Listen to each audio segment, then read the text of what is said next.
हमारे सिर्फ दो ही मकसद हैं। एक तो तबीबों को हिकमत सिखाना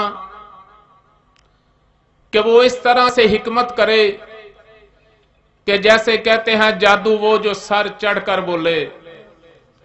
आज जो लोग एलोपैथी के गीत गाते हैं, ये तिब्बे यूनानी और तिब्बे इस्लामी के भी गीत वैसे ही गाएं जैसे किसी दौर में बादशाहों महाराजों के दरबारों में गाए जाते थे। कि आपके पास एक मरीज आता है, वो कहानियां सुनाने लगता है और आप कहानियां सुनने लग जाते हैं। वो जो अलामात बताता है फिर आप परेशान हो जाते हैं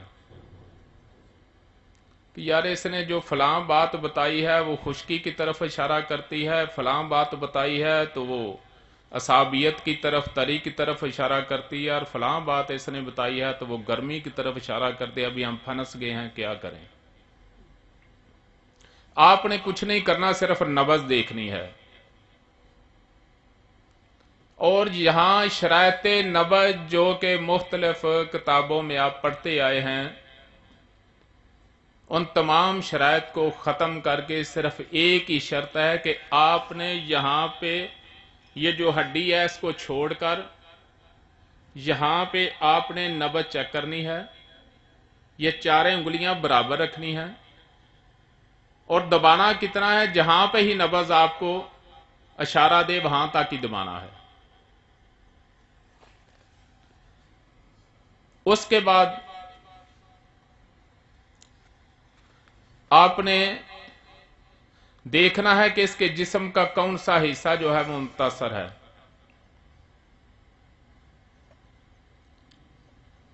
दो सिस्टम दिमाग के हैं, दिमागो असाब के, और दो कल्बो उजलात के, और दो जिगरो गुदत के। कुल 6 सिस्टम हो गए, 6 ही नब्जें हैं। अब हर नब्ज के 6 अदवार हैं। उसको भी उस्ताद मुहतरम ने मजीद आसान कर दिया है। अगर नब्ज में कभीपन है तो आपको 3 चीजें देखनी है, कभीपन और तेजी और ज़ोफ। 2 मदारज कभीपन के, 2 तेजी के और 2 सुस्ती के।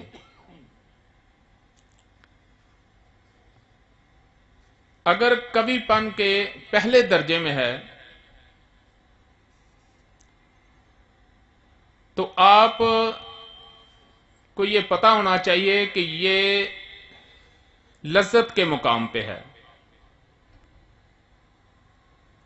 उसके बाद हबस के मुकाम पे चली जाएगी। अगर मकाम में लज्जत पे है तो उसके मिजाज मुतासर हुए हैं, जिस्म में अकड़ाव आ गया है,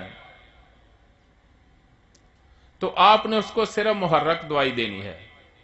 6 की 6 नब्जों में यही सिस्टम चलेगा। और जो चीज उसकी बढ़ रही है, जो तहरीक बढ़ रही है, उसके आगे वाली जो नब्ज है उसकी आप मुहर्रक देंगे। उसके साथ जब दूसरे दर्जे पे जाएगी तो दर्द शुरू हो जाएगी, मकामे हबस पे इखलात मुतासर होंगे। आपने अगली नब्ज की शदीद दे देनी है। इंतहाई आसान और मुयस्सर तरीका इलाज है। जो दोस्त इस पर अमल कर रहे हैं खुशो खुरम भी हैं और लोगों को अल्लाह ताला शिफा भी दे रहा है। उसके बाद नब्ज में तेजीपन आ गया। अगर यहां इलाज ना करेंगे तो मर्ज आगे बढ़ता जाएगा। यक लख्त किसी को फालज नहीं होता, ना कैंसर होता है। मदारजे मर्ज जूं जूं आगे चले जाएंगे, मर्ज जो है वो बढ़ता चला जाएगा। जब तेजी होगी तो अज़ा मुतासर होंगे। मकामे कब्ज़ पे आप उसको आगे वाली नब्ज की मलयन देंगे और उसके आगे वाली जो है उसकी मुहर्रक या शदीद। मलयन भी दे सकते हैं, लेकिन मुहर्रक और शदीद اگر زیادہ معاملہ ہے تو ہلکی سی ملین بھی دے سکتے ہیں، لیکن پہلی ملین اور دوسری شدید، یہ نہیں کرنا کہ پہلی شدید دے کر دوسری ملین دیں گے تو نقصان ہوگا۔ اس کے بعد سودش کے مقام پر آپ مسہل کا استعمال کریں گے، یہاں ارواح متاثر ہوں گے۔ اس کے بعد برم پیدا ہو جائے گا، پھر آپ کو اکسیر دینا پڑے گی، لیکن اکسیر انتہائی تھوڑے وقت کے لیے باعث مجبوری،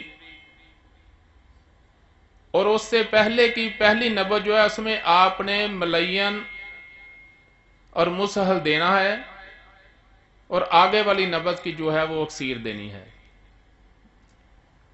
اسی طرح چھٹے درجے میں ذوف پیدا ہو جائے گا تو وہاں پہ آپ مکبی دیں گے، اور یہ بات یاد رکھیں کہ سوائے مغزیات کے کوئی چیز مکبی نہیں ہے۔ پھل کو آپ مکبی کہہ سکتے ہیں، لیکن وہ عارضی ہوگا، اور جو مغزیات ہوں گے اس کا دیر پا علاج ہوگا۔ جی اگر آپ کو ہماری ویڈیو اچھی لگی ہے تو اس کو سبسکرائب کریں، لائک کریں، شیئر کریں، تاکہ قانون طب کے مطابق ہماری ہر ویڈیو آپ تک پہنچتی رہے۔